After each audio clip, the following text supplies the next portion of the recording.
Alhamdulillahi ala ni'matil iman. Alhamdulillahi ala ni'matil Islam. Alhamdulillahi ala ni'matil hidayah. Kisah dakwah Nabi Muhammad sallallahu alaihi wasallam ke kota Taif. Setelah ditinggal dua sosok yang sangat beliau cintai, Khadijah, istri tercinta yang telah mengorbankan seluruh hartanya dan yang selalu mendukung daripada dakwah Nabi Muhammad sallallahu alaihi wasallam.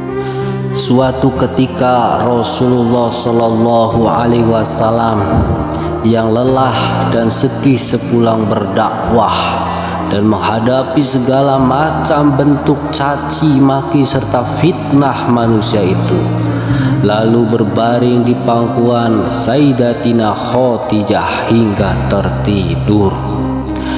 Ketika itulah Khadijah membelai kepala Rasulullah sallallahu alaihi wasallam dengan penuh kasih sayang dan kelembutan.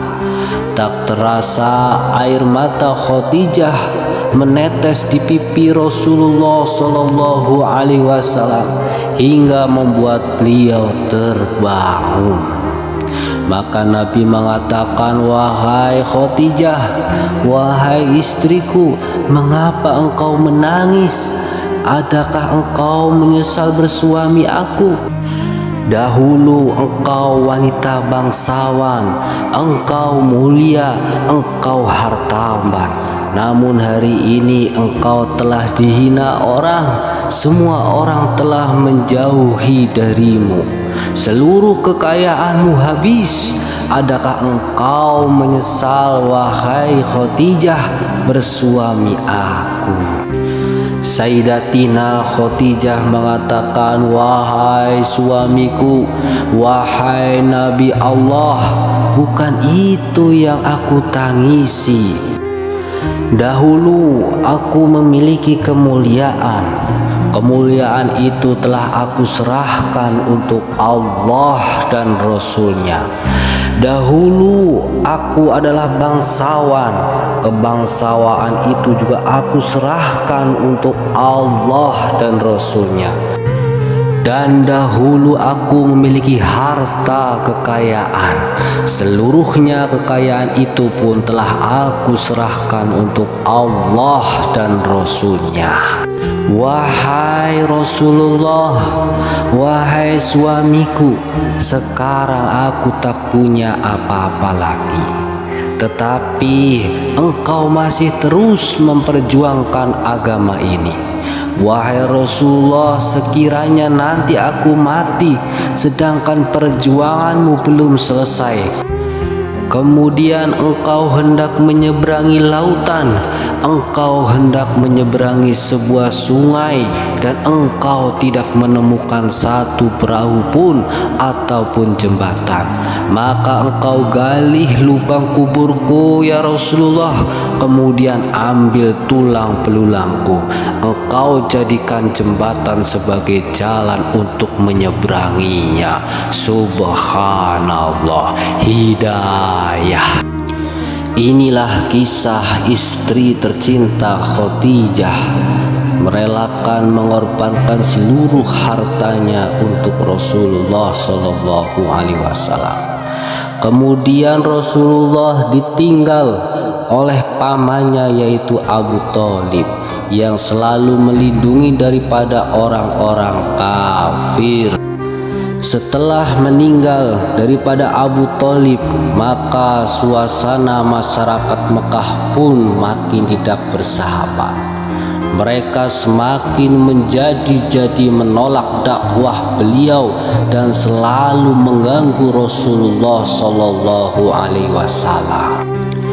Karena saking banyaknya ancaman, karena saking banyaknya penolakan dakwah Nabi di Mekah, maka Nabi berpikir untuk pergi ke kota Taif dengan harapan mudah-mudahan dakwah Nabi di kota Taif ini diterima. Disebutkan dalam riwayat, jarak antara kota Mekah dan kota Taif ini adalah sejauh 60 km. Dan Nabi mendatangi daripada kota Taif ini dengan berjalan kaki. Subhanallah, hidayah. Sesampainya di kota Taif, Nabi Muhammad sallallahu alaihi wasallam mengunjungi para pemimpin suku setempat, berharap mereka akan mendengarkan dakwahnya. Dengan penuh ketulusan dan keramahan, Nabi mengajak kaum Taif untuk menyembah Allah. Namun kenyataannya yang dihadapi jauh dari harapan. Para pemimpin Taif tidak hanya menolak ajaran Nabi dengan kasar, tetapi mereka juga memperolok dan menghina beliau. Mereka menganggap Rasulullah Shallallahu Alaihi Wasallam sebagai orang yang gila dan tidak berharga. Penolakan yang Nabi alami tidak berhenti di sana. Para pemimpin suku memerintahkan penduduk Taif untuk mengusir beliau dari kota dengan cara yang sangat kejam. Bukan hanya pengusiran saja, namun Nabi Muhammad sallallahu alaihi wasallam dilempari dengan batu, dihujani dengan batu sehingga Nabi berdarah. Ketika Rasulullah sallallahu alaihi wasallam keluar daripada kota Taif, meninggalkan daripada orang-orang yang melempari batu, bersandar di sebuah pohon dengan tubuh yang penuh luka dan hati yang hancur. Subhanallah, hidayah. Selanjutnya Nabi Muhammad mengangkat tangannya, mengadahkan ke langit dan berdoa dengan penuh kerendahan hati.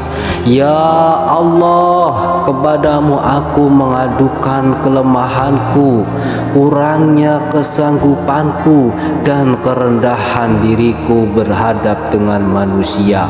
Wahai Zat yang Maha Pengasih lagi Maha Penyayang, Engkaulah pelindungku hingga akhir. Maka seketika itu malaikat Jibril alaihi wasallam menemui daripada Rasulullah sallallahu alaihi wasallam dan mengatakan, "Ya Muhammad, Allah telah memperdengarkan doamu."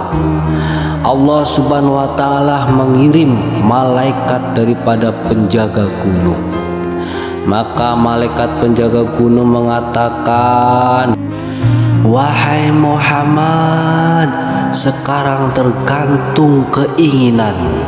Jika engkau mau, aku akan menimpakan dua gunung itu kepada mereka hingga mereka tertimbun tanah dengan rata." Subhanallah, hidayah.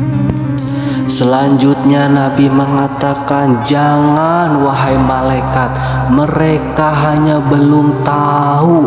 Aku hanya berdoa kepada Allah, mudah-mudahan di kota Taif ini akan muncul orang-orang yang taat kepada Allah, akan muncul daripada keturunan-keturunannya yang taat kepada Allah Subhanahu wa taala." Hidayah. Inilah akhlak daripada baginda Nabi Muhammad sallallahu alaihi wasallam yang begitu agung. Walaupun dilempari, walaupun dihina, tetap sayang kepada umatnya. Mudah-mudahan kisah ini kita semakin cinta kepada Nabi, kita semakin taat taat kepada Allah Subhanahu wa taala, dan kita siapkan untuk memperjuangkan daripada usaha Nabi, yaitu dakwah ilallah. Semua siap amal, insya Allah.